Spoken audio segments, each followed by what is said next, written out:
tej super miejscówce w Parku Narodowym Butrint przy Ksamilu zostaliśmy sobie 2 noce.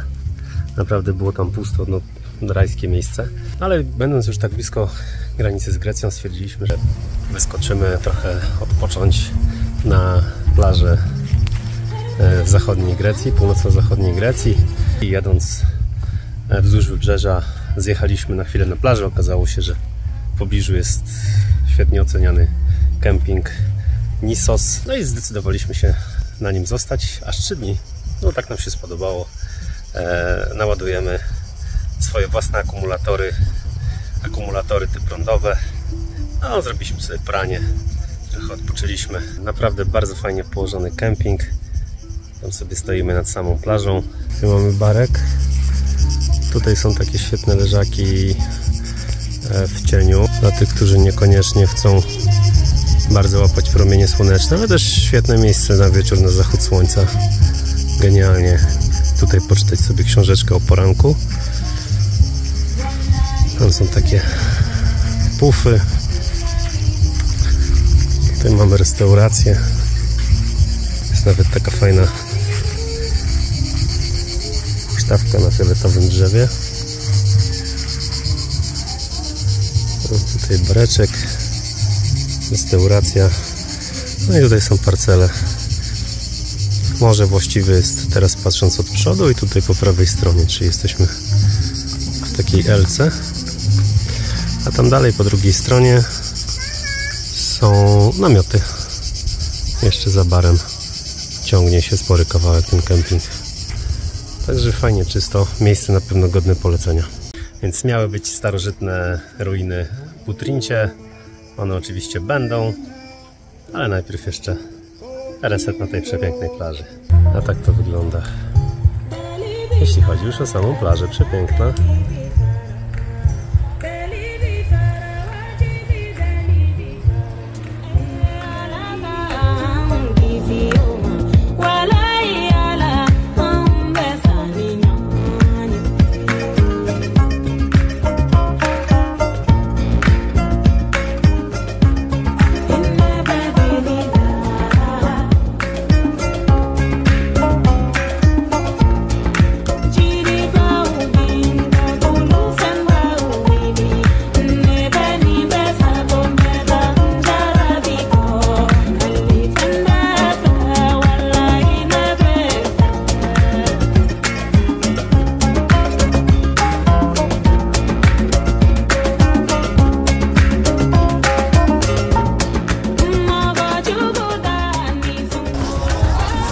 Mieliśmy jeszcze podjechać na Lefkadę po wyjeździe z kempingu, ale ostatecznie wybór padł na Pargę. Bardzo przyjemne miejsce, miasteczko warte odwiedzenia. Przespacerujemy się tutaj i wracamy do Albanii. Tak się prezentuje Parga. Też oczywiście w górskim otoczeniu. Tam jest jakiś zameczek. No, na pewno świetnie to musi wyglądać nocą. Czy powiedzmy wieczorem tutaj usiąść sobie w tawernie na jedzonku. Bardzo fajny klimacik.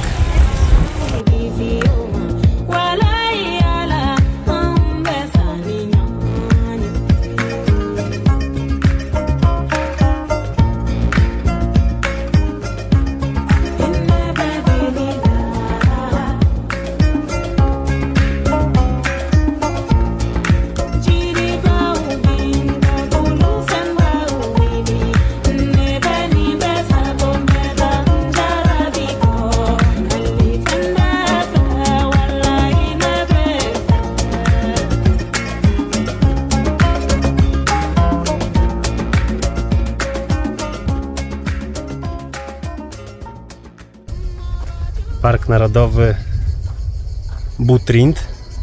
Butrint to była niewielka osada, ale znajduje się tutaj przede wszystkim stanowisko archeologiczne, a także amfiteatr z III wieku przed naszą erą, także losy tego miejsca mają bogatą historię. No i cóż, przejdziemy się, postaram się pokazać to, co tu zobaczymy. według mitologii Butrint został założony przez uciekinierów z Troi. Potem funkcjonował jako ważny port dla Greków, a w II wieku przed naszą erą przeszedł pod władanie Rzymu. A teraz oglądać możemy pozostałości po tej odległej historii. Tutaj mamy kolejne ruiny, a tutaj pan sobie łowi rybki.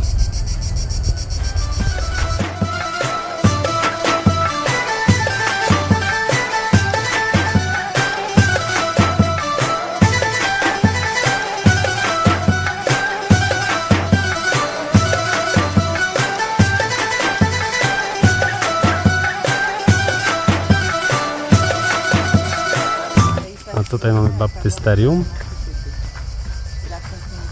To już czasy VI wieku naszej ery. Obok baptysterium mamy bazylikę, również z VI wieku naszej ery.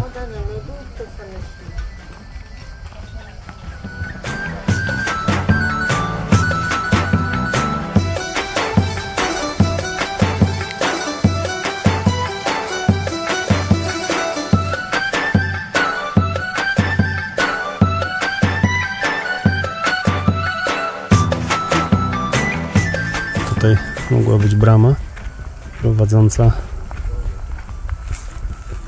do Butrintu, a tutaj podobno był most wcześniej.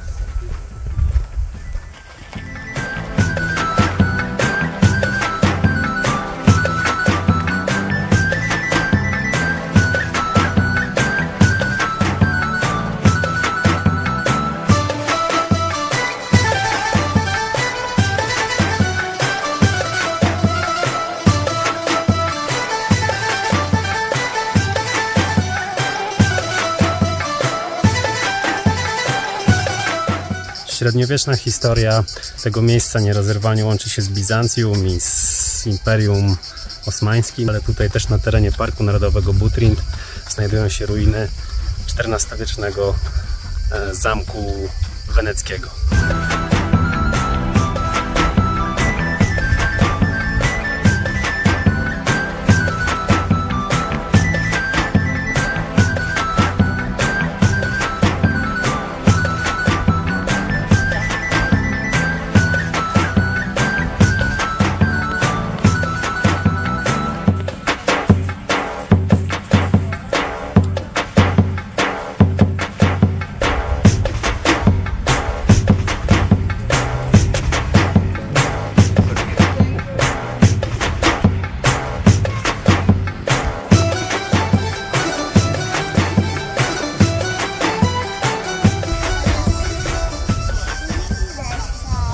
Prawdziwa gratka dla wszystkich fanów historii.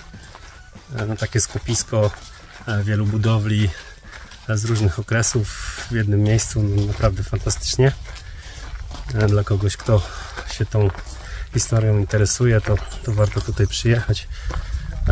Za dużo informacji, żeby to tak w kilku słowach streścić, natomiast to miejsce ma też taką historię związaną z nowszymi dziejami.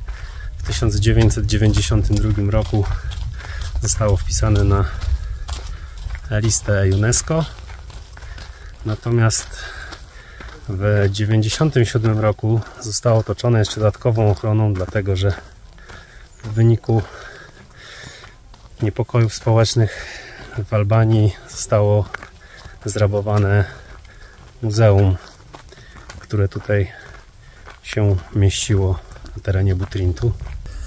No troszkę jest tutaj do pospacerowania. Warto się zaopatrzyć w taką mapkę, żeby niczego nie przeoczyć.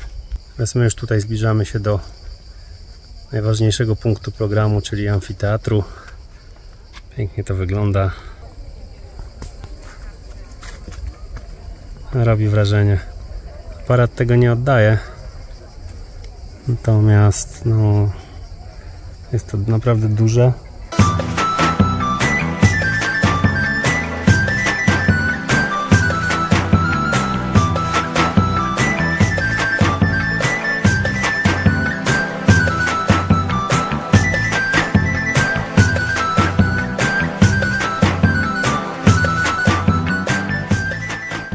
muzeum nadal jest czynne, więc można cieszyć oczy tymi eksponatami, które tutaj też dodatkowo świetnie opowiadają tą historię tego miejsca. Natomiast użyłem słowo niepokoje społeczne, natomiast można mówić śmiało o takiej wojnie domowej tutaj w Albanii. To już właśnie te najnowsze dzieje historyczne tego kraju po blisko pół wieku rządów dyktatora Envera Hodży i po wprowadzeniu gospodarki wolnorynkowej bardzo popularne stały się piramidy finansowe. No, znamy to też z Polski. Albańczycy myśleli, że to tak właśnie wygląda kapitalizm, że można się wzbogacić szybko. No i zaufali piramidom, stracili oszczędności swojego życia. No i wywołało to ogromne oburzenie społeczne, co w efekcie wywołało duży konflikt. Zginęło około 2000 ludzi, więc no, bardzo poważna sytuacja. Interweniowało tutaj nawet włoskie wojsko.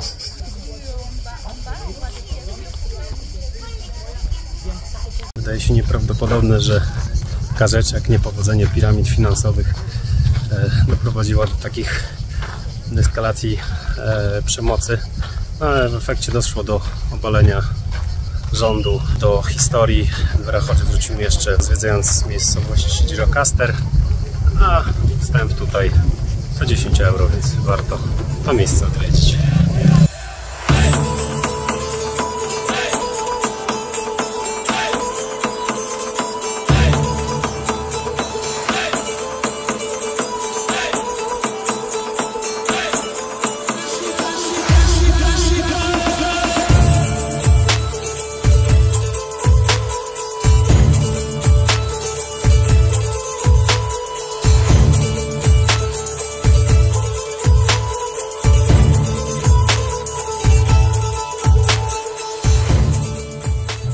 Przyszedł czas na Ksamil.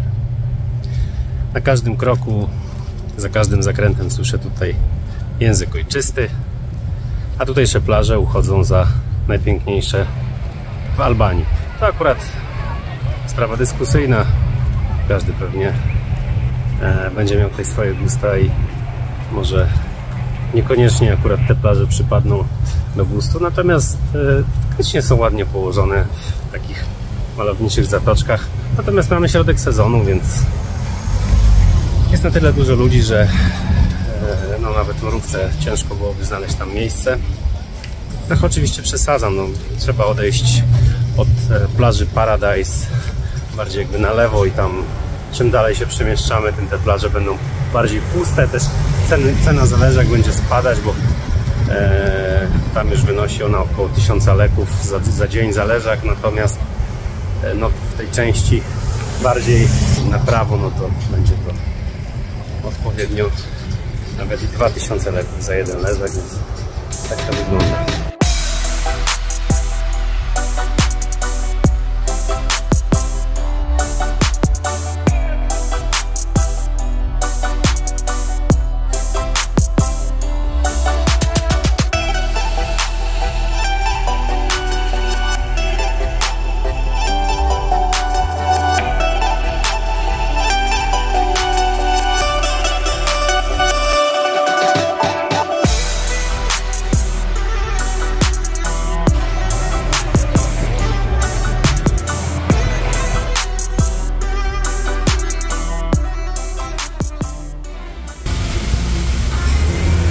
Raki.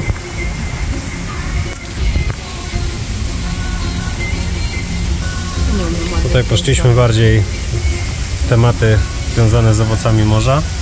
Risotto z owocami morza. Pasta z owocami morza. No i musi być pizza. Bez owoców morza. Cenowo to około 30-35 zł za danie. Pizza to jakieś 20 zł, piwko 10 i raki 5. Oczywiście w przeliczeniu na złotówkę. No i deserki. Znowu standardowo jest milkshake, ale coś, co musieliśmy spróbować, o czym dużo słyszałem wcześniej, to jest ciasto trilecze, to jest taki biszkopt, który jest nasączony 3 różnymi rodzajami mleka.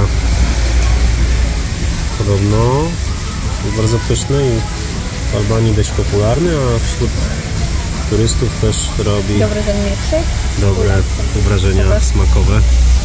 No i faktycznie jest tak, że widać, że to mleko aż tutaj pływa z tego biszkoptu, ale naprawdę pyszne. Co prawda bardzo słodkie, jak wszystkie słodycze i wszystkie desery w Albanii, ale bardzo dobre.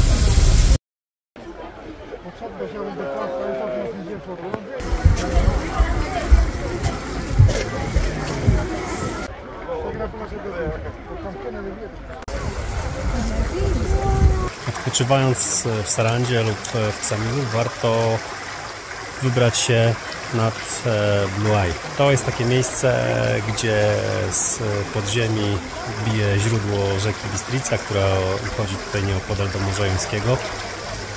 Ale naprawdę miejsce robi wrażenie, chociaż jak widać ludzi tutaj jest w sezonie przynajmniej bardzo dużo. Pewnie w weekend bym odradzał tutaj wizytę.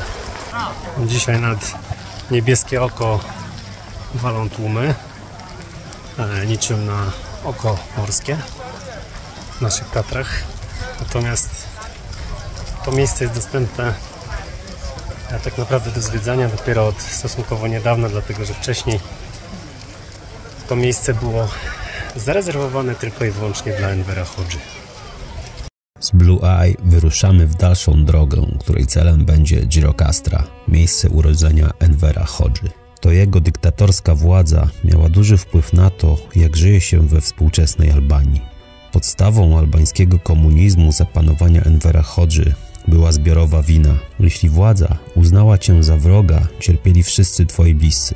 Jeśli ktoś z twojej rodziny należał do Bali Kombetar, albańskiej prozachodniej organizacji politycznej, największego wroga komunistycznej partii Albanii, wykluczano całą twoją rodzinę. Jeśli jakimś cudem komuś udało się uciec z kraju, problemy miała cała jego rodzina, a nawet sąsiedzi. Reżim śledził każdy ruch swoich obywateli, znał wszystkie słabości, wiedział jak zastraszać, jak podporządkowywać sobie zwykłych ludzi, odebrać im godność, sprawić, by sprzedali najlepszego przyjaciela, by ojcowie donosili na synów. Hodża stworzył lud, który nie miał żadnego wsparcia w państwie, żadnej wiedzy o świecie zewnętrznym.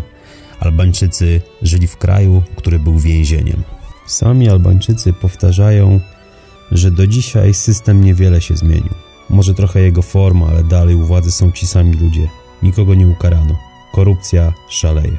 Tą trudną historię czasów komunizmu dobrze oddaje cytat z książki Błoto słodsze niż miód. Nazywam się Gentian Szkurti. Jestem artystą. Mogę ci opowiedzieć historię mojej rodziny, ale ona i tak niczego ci nie wyjaśni. Bo co to znaczy nasze cierpienie w porównaniu z cierpieniem innych? Taka jest Albania. Zawsze znajdziesz straszniejszą historię. Czym było nasze cierpienie? To, że 3 kuzynów zostało zamordowanych przez partię, a 7 przesiedziało pół życia w więzieniu, bo dziadek należał do Bali Kombetar. A to tylko ze strony ojca. Jest jeszcze cierpienie ze strony matki. Skrytykowałeś jakość chleba w piekarni, narzekałeś na pomidory na straganie, znaczy obraziłeś płody albańskiej ziemi. Sprzedawcy to wprawdzie nie przeszkadzało, ale człowiek w kolejce za tobą poczuł się urażony w imieniu partii. Doniósł na ciebie. Dostał za to kilka paczek papierosów, a ty, o ile miałeś szczęście, trafiłeś do więzienia na 2 lata. Jak nie miałeś, to na wiele więcej. Gjirokastra, albo Gjirokastra, nie wiem jak poprawnie powinno się wymawiać nazwę tego miasta i czy to w ogóle można jakoś spolszczyć, odmienić, tego nie wiem. Jedno z 2 albańskich miast muzeów ze względu na dobrze zachowaną architekturę Starego Miasta w takim stylu osmańskim, gdzie dachy mamy wykonane z szarych łupków, w związku z tym no to miasto nosi taką drugą nazwę, miasto srebrnych dachów. Prawda, widać już pewne wyłamania, pojawiają się też pomarańczowe. Niemniej no, ta zabudowa Starego Miasta prezentuje się naprawdę bardzo fajnie, więc przechadzam się uliczkami. Teraz wyszedłem troszeczkę wyżej, ponad zamek, który też tutaj góruje nad tym miastem. Gjirokastr to miasto wpisane na listę UNESCO i oprócz wspomnianego już zamku i tych pięknych uliczek Starego Miasta znany jest również z tego, że urodził się tutaj albański dyktator Enver Hoxha, który objął rządy nad Albanią, właściwie panowanie nad Albanią, można powiedzieć, tuż po zakończeniu II wojny światowej i rządził nią aż do swojej śmierci w 1985 roku. Gdy Enver Hoxha obejmował władzę, Albańczyków było około 1,7 miliona. Na początku kraj dość dobrze zaczął się rozwijać. W pewnym momencie Albania za jego rządów liczyła nawet 3,5 miliona ludzi. Natomiast no, jest to kraj niewielki, a 3,5 miliona ludzi to nadal dość nieduża liczba ludności, jeśli trzeba wszystkich kontrolować. Bo tak też było. Enver Hoxha stworzył tajną policję Sigurimi, która po prostu kontrolowała, szantażowała. Obywatele albańscy mogli robić tylko to, na co pozwoliła im partia. Sam Enver Hoxha był w dużym stopniu paranoikiem. Wymyślił sobie, że zarówno Jugosławia, jak i Grecja, no i w ogóle cały świat jest przeciwko niemu i lada chwila może sięgnąć po albańskie ziemię. No to się na początku objawiało tym, że zerwane zostały wszelkie sojusze z Jugosławią. Gdy zaczęło iskrzyć na linii Jugosławia-Związek Radziecki, Hoxha poparł Związek Radziecki, licząc też na to, że uniknie spłaty długów wobec Jugosławii. No ale to było też naturalnym wyborem, no bo jako zagorzały komunista to też był taki naturalny kierunek. Ale po jakimś czasie to było dla niego mało, dlatego że w momencie, kiedy z kolei zaczęło iskrzyć na linii Związek Radziecki-Chiny, Hoxha zerwał kontakty ze Związkiem Radzieckim i całkowicie skręcił w stronę Chin. Nie ulega też wątpliwości, że musiał być mocno zapatrzony w Mao Tse-tunga, bo to, co wyprawiał Mao w Chinach, no to tutaj Hoxha starał się również wprowadzić w Albanii, czyli całkowity zakaz wyznawania jakiejkolwiek wiary, niszczenie kościołów, niszczenie muzeów, napiętnowanie wszelkiego rodzaju artystów, twórców. Przypominało to bardzo mocno to, co działo się właśnie w Chinach za dyktatury Mao. Fobia związana z tym myśleniem, że sąsiednie państwa będą chciały najechać Albanię przy pierwszej możliwej okazji, przełożyły się na to, że Hoxha postanowił wybudować od 400 do 800 tysięcy bunkrów, szacuje się. Myślę, że realnie może powstało ich sporo mniej, ale to nie ma znaczenia. To i tak na tyle duża liczba, że po prostu robi ogromne wrażenie, ale też musiała pochłonąć ogromne zasoby finansowe. Więc też jeśli patrzymy na to, jak wygląda obecnie Albania, no to trzeba też takie rzeczy wziąć pod uwagę. Kolejną fanaberią, może nawet nie fanaberią, ale celowym działaniem, żeby lepiej kontrolować Albańczyków, było ogrodzenie całego kraju drutem kolczastym, tak że Albańczycy nie mogli w ogóle Albanii opuszczać. Oczywiście przekazywana im była propaganda, która mówiła o tym, że na zachodzie to ludzie śpią pod mostami głównie, bo tak ich zniszczył kapitalizm, więc po prostu nie mieli też świadomości tego, jak to wygląda za granicą i ufali po prostu, że na ich oczach tworzy się właśnie Wielka Albania, której oni służą, ale taki przeciętny Albańczyk nie miał za dużego wyboru. Musiał się podporządkować woli partii, więc na przykład jeśli ktoś kończył szkołę średnią i chciał iść na studia, no to się okazywało, że z jakichś powodów nagle ta droga jest niemożliwa do zrealizowania bo na przykład ktoś doniósł, że czytałeś Szekspira. No i to już zrobiło z ciebie wroga ludu, spowodowało, że niestety mogłeś zapomnieć o roli nauczyciela, czy kogo tam sobie wymyśliłeś. Zostałeś często zsyłany gdzieś na wieś do jakiejś fabryki, no a czasem nawet do kołchozu, bo tych kołchozów na terenie Albanii też nie brakowało. Obozów pracy, naprawdę dużo osób zostało no po prostu odebrane im życie, bo uznano, że są wrogami partii, wrogami Envera. Tak jak wspomniałem, bardzo skutecznie działała policja Sigurimi, która eliminowała wszystkich, którzy sobie na to zasłużyli. Warto, odwiedzając Albanię, poznać tę historię, bo to pozwoli może mniej krytycznie spojrzeć na pewne rzeczy czy zachowania, z którymi się tu spotkamy. Do czasów komunizmu i Envera Hodży jeszcze wrócimy, odwiedzając Tiranę. Ale najpierw jeszcze kilka ujęć z uliczek Gjirokastry, a następnie wybierzemy się do Beratu, drugiego po Gjirokastrze albańskiego miasta muzeum. To miejsce obok Tet w Górach Przeklętych spodobało nam się w Albanii najbardziej.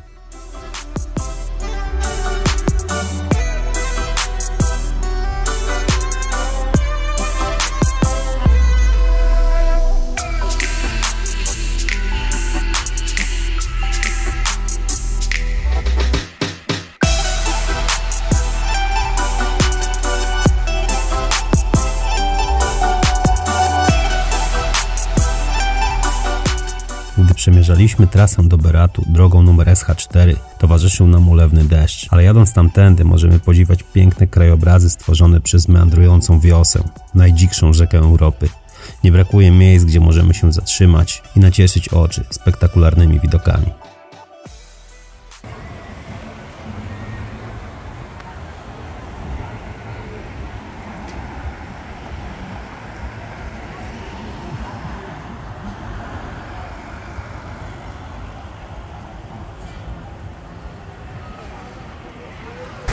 Berat nocą, bardzo fajny klimat.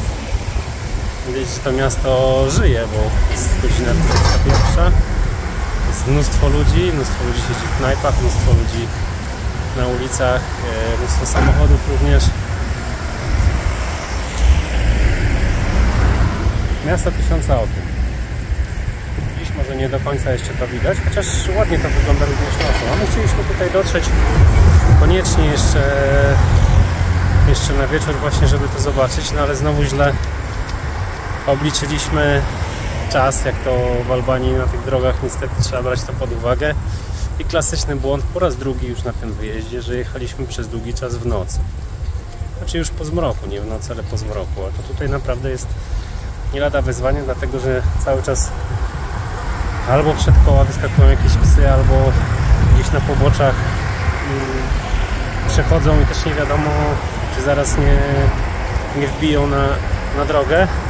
Ludzie jeżdżą na rowerach na poboczu albo blisko pobocza, albo na ulicy, jeśli nie ma pobocza. Chodzą piechotą też w pobliżu drogi od razu.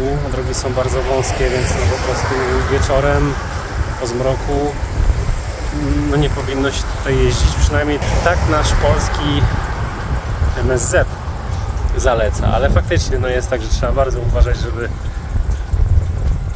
kogoś nie potrącić, albo żeby nie potrącić psa. No, tych psów takich zabitych leży na ulicach no dużo, przykre widoki, ale na przestrzeni 2-3 godzin jazdy no to minęliśmy chyba z 7 takich psów nieżywych.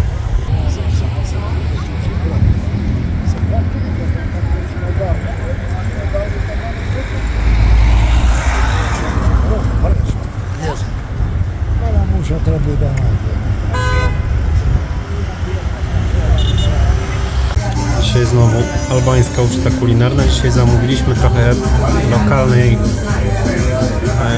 lokalnych potraw. To jest tawa, czyli taka zapiekanka z jagnięciną. Oczywiście musi być element włoski, no i musi być też raki, musi być też korca. Tutaj mamy też mięsne danie z serem. No i tu jeszcze szaszłyk, sałatka grecka. Można jeść.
Berat to kulturalna stolica Albanii. Jest 7. co do wielkości miastem Albanii. Cała gmina liczy bodajże 60 000 osób, a samo miasto chyba coś około 40. W Beracie najlepiej wybrać się na spacer po tych pnących się w górę wąskich uliczkach i po prostu się w nich zgubić. Świetnie to wygląda. Sam Berat, tak jak Gjirokastr, wpisany jest na listę UNESCO, położone nad rzeką Osum. Historia Beratu sięga głębokiej starożytności, bo zamieszkana była jeszcze przez Ilirów. Jadąc tutaj z Gjirokastry lub odwrotnie, jeśli jedziemy z Beratu do Gjirokastry, warto zatrzymać się gdzieś po trasie i spojrzeć, jak pięknie wygląda meandrująca rzeka Vjosa. Przez rzekę Osum prowadzi most, który jest też symbolem miasta, a nad miastem tutaj również góruje twierdza.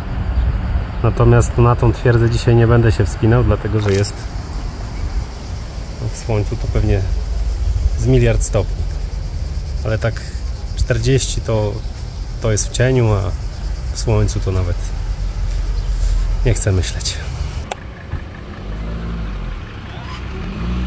W Beracie życie toczy się leniwie. Już od rana starsze osoby siedzą sobie przy piwku, przy kawce, się relaksują.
dzielnica bloku, to tutaj w takich właśnie domach jak za mną mieszkał Enver Hodża, jego rodzina i wszyscy najważniejsi poplecznicy partyjni.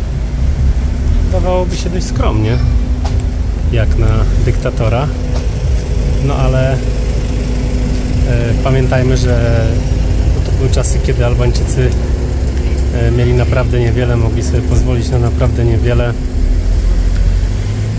a tutaj ci ludzie, którzy mieszkali tutaj w tej dzielnicy, w tych domach, mogli sobie pozwolić na wszystkie luksusy, to co miała do zaoferowania Europa Zachodnia, także mogli korzystać ze wszystkiego, może to tak przyziemnie, no ale tutaj nie znano Coca-Coli, nie znano dobrych ubrań, tutaj ci ludzie, którzy mieszkają, to na wszystko to mogli sobie pozwolić.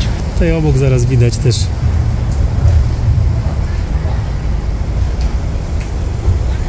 normalne budynki mieszkalne i tam na szczycie tego srebrnego budynku jest podobno taka dosyć fancy restauracja. To jest może też dobre miejsce, żeby poruszyć ten temat jazdy samochodem.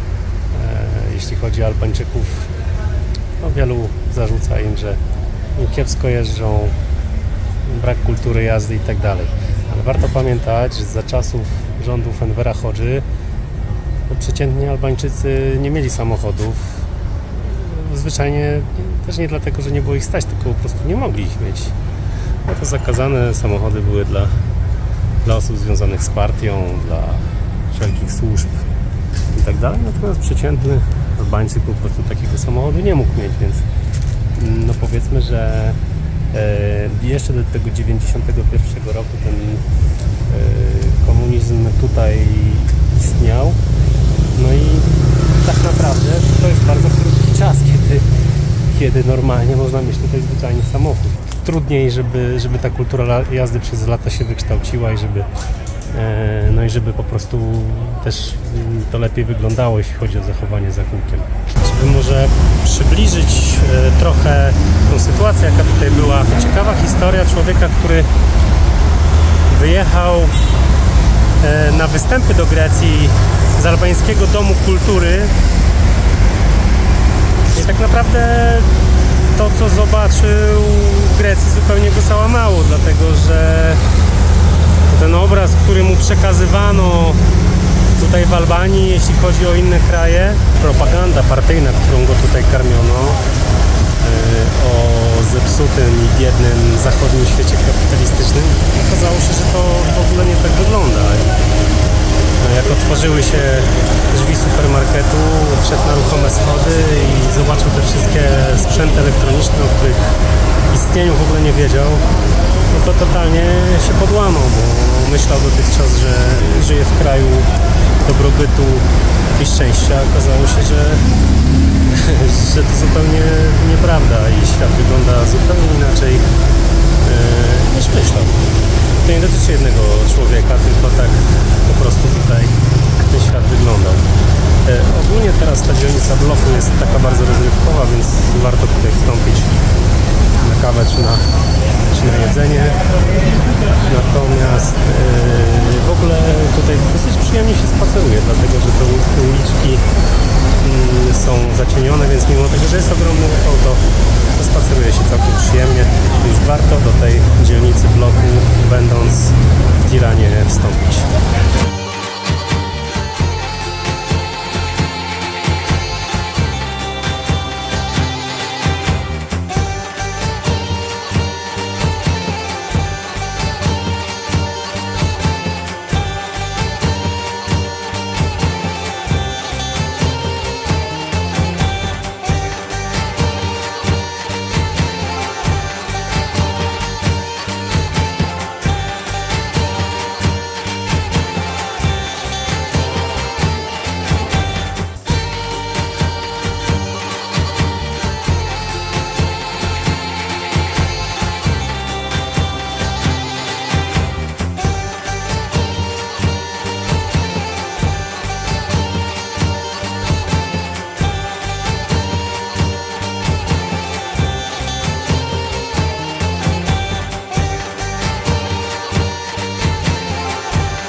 Czas na małe podsumowanie tej albańskiej przygody, które nagrywam już z Chorwacji przy asyście kadrów pięknych plaż Wybrzeża Dalmackiego.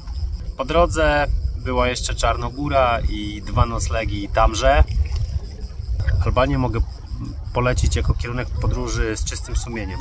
Bardzo mili ludzie, otwarci, bardzo dobre jedzenie, można świetnie zjeść, niedrogo. Natomiast jest kilka ale. Na pewno warto rozważyć przyjazd tutaj w sezonie, dlatego że już nawet nie chodzi o pogodę, bo wiadomo, to jest południe Europy, tutaj w tym czasie jest po prostu gorąco i to jest normalne.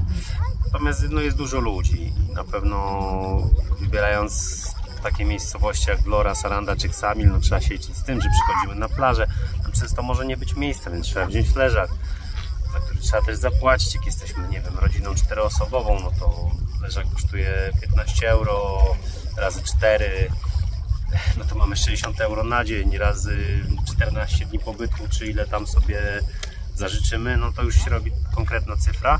Natomiast po sezonie plaże potrafią być po prostu puste, można sobie przyjść i doskonale tam odpocząć bez tłumów turystów i bez tych leżakowo-parasolowych utrudnień. Na pewno też musimy się uzbroić w cierpliwość. Albańczycy mają swój styl. Czasem nie wszystko będzie na tą porę, na którą powinno być. Drogi, nawet nie tyle, że nawierzchnia jest słabej jakości, bo tutaj akurat ciężko się do tego przyczepić. Natomiast góry powodują to, że będziemy się wili krętymi drogami, co jest oczywiste. Dla kierowców będzie to bardziej męczące, a czasowo zabierze nam to po prostu sporą część podróży. Na pewno jednak trzeba wziąć pod uwagę to, że ta ostatnia historia Albanii i to, że tak naprawdę byli rządzeni przez dyktatora, szaleńca, który był skrzyżowaniem Stalina i Mao, to też odcisnęło duże piętno na Albanii. Człowiek, który rządził tym krajem, hołdował w zasadzie, że kto wejdzie w mój krąg albo wyjdzie z mojego kręgu nieproszony, no to zostanie zastrzelony. Propaganda, która mówiła o tym, że świat zachodu jest totalnie zły i ludzie tam śpią pod mostami. Reżim, który kontroluje wszystko, wie wszystko o wszystkich, wie jak pociągać za sznurki tak, aby odpowiednio zastraszać i manipulować ludźmi. A przy tym wszystkim Hodża mówił do ludzi: już niedługo będziemy jedli złotymi łyżkami, a Albania będzie wielka. A za chwilę powtarzał: będziemy jeść trawę, ale nie ugniemy się przed zachodnimi mocarstwami. Całkowicie zamknął i izolował kraj od reszty Europy, co z jego maniakalnym podejściem do obronności Albanii i budowaniem setek tysięcy bunkrów prędzej czy później musiało skończyć się skrajną biedą.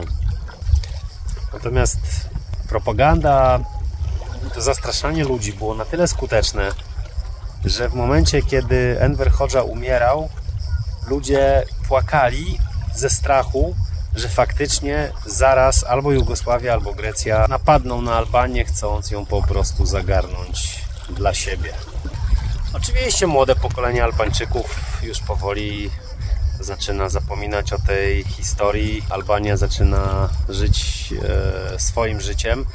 Natomiast to wszystko warto wiedzieć o tyle, że przyjeżdżając do Albanii, wiedząc to, jaka była ostatnia historia, która dotknęła Albańczyków, troszeczkę pozwala spojrzeć na pewne rzeczy z innej perspektywy, że będziemy bardziej wyrozumiali dla pewnych procesów, które są nienormalne w naszym świecie, na którym na pewno jesteśmy, natomiast tam mogą się zdarzać.